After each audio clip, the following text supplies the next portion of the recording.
yung pagre-react natin sa video ni Krishna na may pumasok na aswang, may pumapasok na aswang sa kanyang live, di ba? Maraming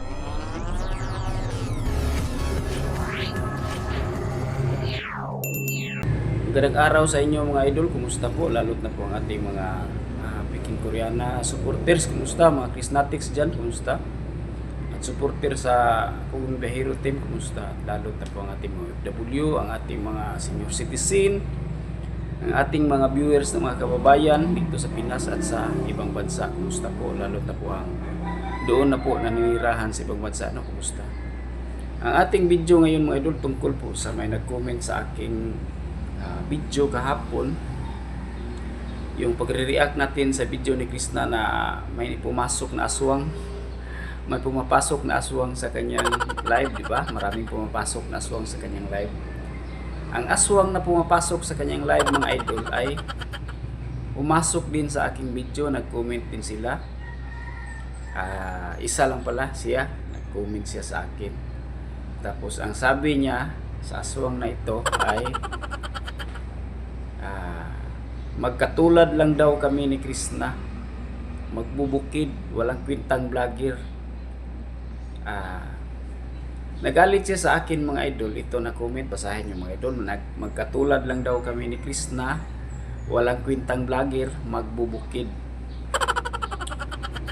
Nagalit siguro siya sa akin mga idol kay nag-react ko sa video ni Krishna, pinagtanggol ko si Krishna, tapos nagalit siya, no? Nag-comment siya sa aking video kagabi. Tapos hindi ko na lang ni-replyan kasi ayaw ko ng gulo, ayaw ko ng kung patol ang mga basir kasi ang mga basir na yun ay alam natin na viewers din natin yun. More basir, more viewers mga idol, no? Yan ang maganda. So mahalin natin ang mga basir, love mga basir, no? Kahit aswang pa kayo dyan. Itong mga aswang mga idol ay pumapasok ito sa live ni Krishna, tapos ating dinipinsa si Krishna, ginawa natin ang reaction video, tapos ang kanilang comment ay aking i-flex sa aking video, piniplex ko sa aking video, tapos hindi ko naman pinakita ang kanilang mga pangalan para hindi tayo mapahamak kasi bawal yun. Tapos yun lagi, nag-comment siya kagabi sa akin, galit na galit siya, no? Sabi niya, magkatulad lang kami ni Krishna, walang kwintang vlogger, magbubukid, ang sabi niya. Dipinsa ko si Krishna, no? Sabi ko, tanungin kita Basir, bakit nakasabi ka kay Krishna na walang kwintang vlogger?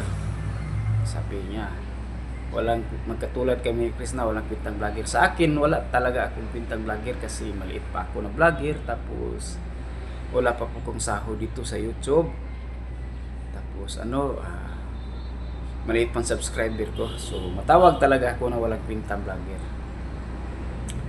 Itong si Krishna hindi po natin angay tawagin ng walang kwintang vlogger kasi hindi po dapat tawagin si Krishna na walang kwintang vlogger kasi may naabot na po siya, may nagawa na po siya sa kanyang kita sa pag-vlog, di ba?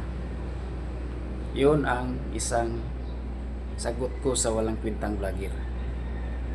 May nakita na po si Krishna sa pag-vlog.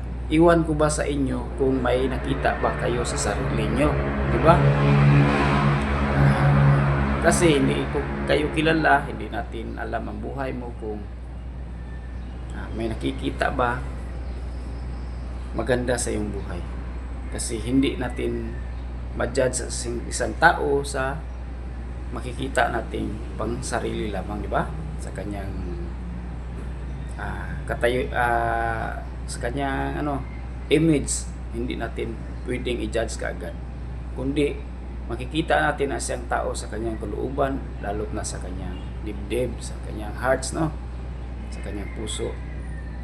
Pangalawa, sabi mo magbubukid. Talaga totoo, magbubukid din ako. Taga-bukid ako, no? Kasi taga Cebu ako, nandoon sa province sa amin, magbubukid ako. Aaminin ko, magbubukid talaga ako.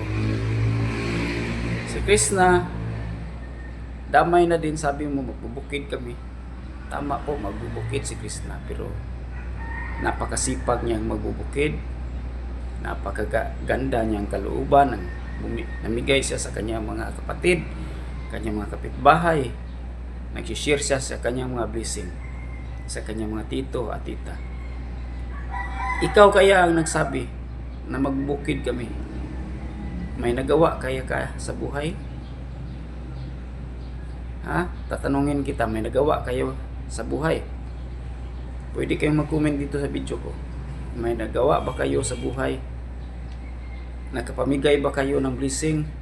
Nakashare ba kayo ng blessing sa iyong mga kapitbahay, sa iyong mga mga relatives? O si Krishna, madami na po siya natulungan. Nagsisimula na po siya sa pag-charity. May nakita na po sa kanya, may napundar na po siya. Nagbalak na po siyang magpatayo ng bahay. Kayo, nag-comments, may bahay ba kaya kayo? Sagutin nyo sa comment. May bahay kayo o wala? Si Krishna meron nang nakita. Meron na siyang kunting investment na nagawa. Patuloy na nagsuap ang kanyang channel. Nagpatuloy lumalaki ang kanyang sahod sa YouTube. Kayo, may YouTube ba kayo? May channel ba kayo? Nagba-vlog ba kayo? O magbubukid lang pero may nakita si Krishna. Yan ang sagot ko, no? Sana po hindi tayo mag-away-away dito. Hindi naman ako hahanap ng away. Lalo't na po si Krishna, hindi po siya naghahanap ng away. Ayaw po niyang gulo. So, itong mga basir na to, baka mga aswang to. Mga idol, mga aswang siguro to kasi ayaw nilang tantanan si Krishna. Aswangin nila palagi, lalo na mag-live si Krishna. Bigla na lang pumapasok ang mga aswang. Dapat tantanan natin si Krishna, tigilan natin si Krishna. Wala naman po siyang ginagawa sa inyo. Wala po siyang nagawang kasalanan sa inyo. Wala po siyang, hindi po siya nanghihingi ng mga dyan, mga donisyon, mga kuan. Sariling pira niya ang binibigay niya. So, may nakita talaga sa kanyang pagpa-vlog, no? Kayo, may vlogger, nag-vlogger ba kayo? May channel ba kayo? Ayun lang po mga idol, sana po pinsaan natin si Krishna pag may mag-aaway sa kanya. Kasi ang mga reaktor ni Krishna, isa na din ako, reaktor ni Krishna ay handang ipagtanggol si Krishna. Yun lang po mga idol, ipagtanggol natin si Krishna. Lalo na po ang mga reaktor ng mga kasamahan. Ipagtanggol natin ang ating idol. Sana po wala kayong sawang magsuporta sa akin mga idol, at sana po manood kayo palagi sa kanyang video, at sana po mag-subscribe. Maraming salamat po. God bless po.